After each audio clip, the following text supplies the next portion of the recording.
오늘 유독 피부가 좋아 보인다. 제가 오늘 마사지를 받고 왔거든요. 아침에 쉬는 날이라 가지고 마사지 아침에 받고 지금 유튜브 이렇게 집에서 찍고 있는데, 여러분들은 면접 준비 어떻게 잘 하고 계시나요?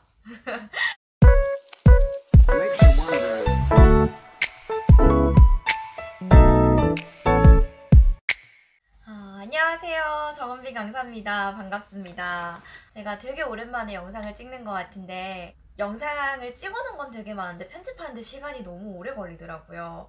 그렇기도 하고 요즘에 공무원 시즌이다 보니까 제가 수업이 너무 많아요, 학원에서. 그리고 어쨌든 유튜브보다는 학원 수업이 먼저기 때문에 업데이트가 조금 늦어져도 이해를 해주시기 바랍니다. 공무원 면접 준비 어떻게 잘 하고 계신가요?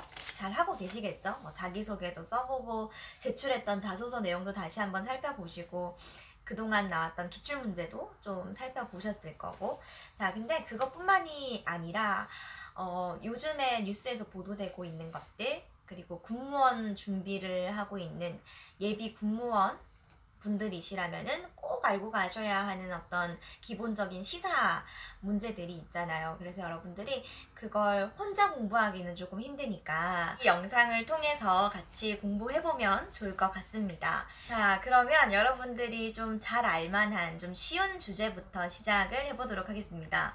첫 번째 주제는 양심적 병역 거부에 대해서 다뤄볼까 하는데, 이거 모르면은 안 되죠. 양심적 병역 거부가 뭡니까, 여러분? 잠깐 좀 정지해놓고, 만약에 양심적 병역 거부에 대해서 면접관이 질문을 하면 뭐라고 이야기를 할지 한번 말로 풀어보실래요? 이거 대답 못하면 면접 보러 가지 마, 그냥. 이거는 아셔야 돼요. 제가 수업하다가 가끔씩 이거 병역 특례하고 좀 헷갈리시는 분들이 계시던데, 이거 헷갈리시면 안 돼요.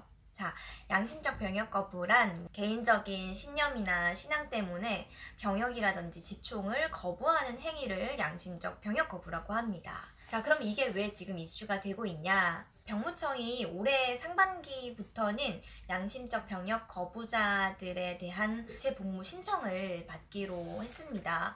대체역은 교정시설에서 36개월 동안 복무를 하게 될 거고, 그리고 복무가 끝난 후에도 8년차까지는 교정시설에서 대체 복무를 하게 될 예정입니다. 예비군으로서. 그리고 지금 현재로서는 병무청에서 법률 시행에 필요한 하위 법령들을 마련을 하고 있고요. 그러고 나서 상반기에 신청을 받겠다라고 발표를 해놓은 상태입니다. 실제로 교정시설 복무 같은 경우는 법속시설을 준비하고 10월 이후부터가 될 예정이다라고 발표를 한 바 있습니다. 그래서 여러분들이 정의만 이야기하지 마시고요. 현 시점에서의 정보들을 알고 있는 만큼 좀 답변에 활용을 해보신다면 더 좋은 점수를 얻지 않을까라게, 면접관이 이런 정의라든지 있는 대로 설명해보세요가 아닌 본인의 개인적인 견해를 얘기해보세요 라고 한다면은 어떤 부분이 좀 긍정적으로 생각을 하는 부분인지, 그리고 어떤 부분이 좀 우려스러운지를 다 설명을 해주신다면 또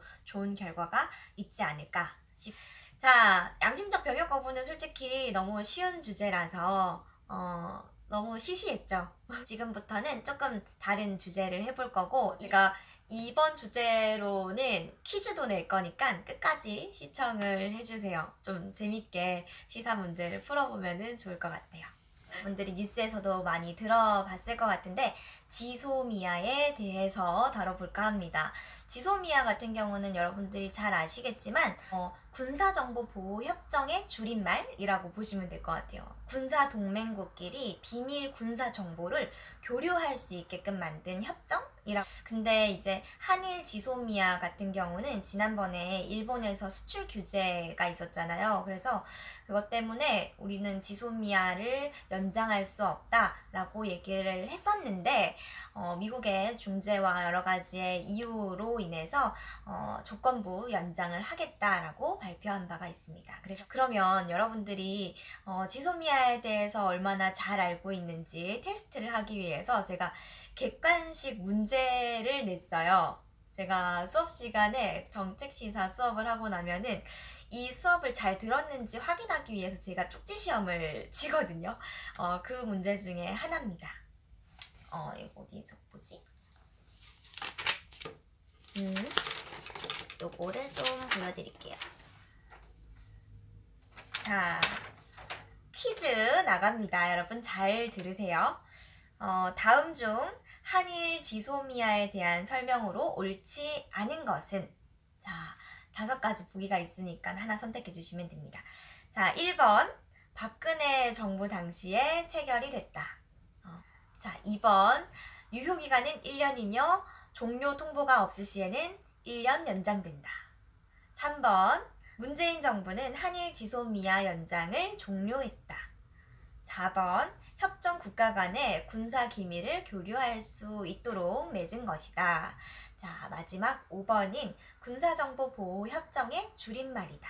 자, 이렇게 5가지 보기가 있는데 여러분 이제 감이 조금 오시나요? 제가 아까 설명했던 것 중에 있었거든요. 제가 조건부 연장을 하기로 했다라고 발표를 했기 때문에 정답은 3번입니다. 종료하지 않았죠. 일본 수출 규제 해제를 전제로 2019년도 11월에 조건부 연장을 하기로 결정된 바가 있습니다. 그리고 1번이 조금 헷갈렸을 것 같은데 박근혜 정부 당시에 체결이 된 게 맞습니다. 2016년 11월 23일에 한일 지소미아가 체결이 됐습니다. 그래서 나머지는 다 맞고요. 정답은 3번입니다. 이렇게 문제를 푸니까 좀 재밌고 쉽죠? 자주 이런 식으로 영상을 한번 찍어보도록 하겠습니다. 자, 다음 주제는 화이트 리스트인데요. 이 주제는 그냥 간단하게 설명만 하고 넘어가도록 하겠습니다. 화이트 리스트가 무엇이냐? 수출 절차 간소화 대상국을 이야기하는 건데 자국의 안전 보장에 위협이 되는 뭔가 첨단 기술이라든지 아니면 전자부품이라든지 이런 것들을 정부의 허락 없이도 수출이 가능한 국가라고 보시면 될 것 같아요. 근데 이제 문제는 2019년도에 일본이 화이트 리스트에 한국을 제외시켜서 이게 문제가 됐던 것으로 알고 있습니다. 지난번에 이게 한창 이슈가 됐을 때였어가지고 군무원 면접에서 경제보복에 대한 것들을 되게 많이 물어봤었거든요. 그래서 여러분들이 이 정도 용어 같은 것들은 좀 설명 가능한 정도가 됐으면 좋겠고 요즘에 나올 법한 거는 코로나 바이러스 나오지 않을까. 제가 예상하고 있는 질문은 코로나 바이러스가 지금 심각한 수준인데 국가의 역할이라든지 아니면 군의 역할 이런 것들도 물어보지 않을까라는 생각이 듭니다. 국방부에서는 국방부의 역할을 얘기해봐라 이런 식으로 질문이 나올 것 같아서 수업 시간에 좀 다뤄봤었는데 저랑 수업을 못하는 친구들은 개인적으로도 좀 공부를 하고 답변에 대한 방향성을 좀 고민해보고 면접을 보러 갔으면 좋겠어요. 자, 그러면 다음 질문 할 텐데 요거는 지금 현재 이슈가 되고 있는 거죠. 한미 방위비 분담금입니다. 한미 방위비 분담금이 무엇이냐 이런 식으로 나올 수도 있고 아니면 이와 관련된 질문들이 나올 수 있겠는데요. 자, 우선은 방위비 분담금 특별협정에 의해 지원된 금액으로 주한미군이 한국에 주둔함으로써 생기는 비용에 대해서 일부 재정적 지원을 분담하는 것입니다. 이렇게 이야기를 하시면 되지 않을까. 관련된 질문으로는 어떤 게 지금 문제가 되고 있냐면 2020년도에 한국 측 분담금으로 현 수준의 5배에 이르는 50억 달러를 제시를 한 게 이게 문제가 되고 있어요. 근데 계속해서 협상이 제대로 이루어지지 않는 게 문제가 되고 있고 그래서 이 사건에 대해서 어떻게 생각하십니까? 라는 질문이 나올 거라고 예측이 되고 어떻게 하면 이 협상이 잘 이루어질 것 같은지 우리나라 한국 측에서는 어떤 것을 협상 카드로 제시를 하면 좋을지 혹시 생각해 본 적 있냐? 이런 식으로 질문이 나온다면은 그 부분에 대해서 답변을 잘 하셔야겠죠. 제가 수업 시간에는 정말 더 여러 가지 질문들을 나가는데 영상이라서 몇 가지만 좀 풀어봤고요. 혼자서 공부하기가 쉽지 않을 겁니다. 그래도 여러분 마지막까지 최선을 다해서 지금 며칠 안 남았거든요. 이 영상을 보는 모든 예비 군무원 여러분 이번 면접에서 정말 좋은 결과가 있었으면 좋겠고요. 다들 합격해서 우리나라를 위해서 힘써 주셨으면 좋겠습니다.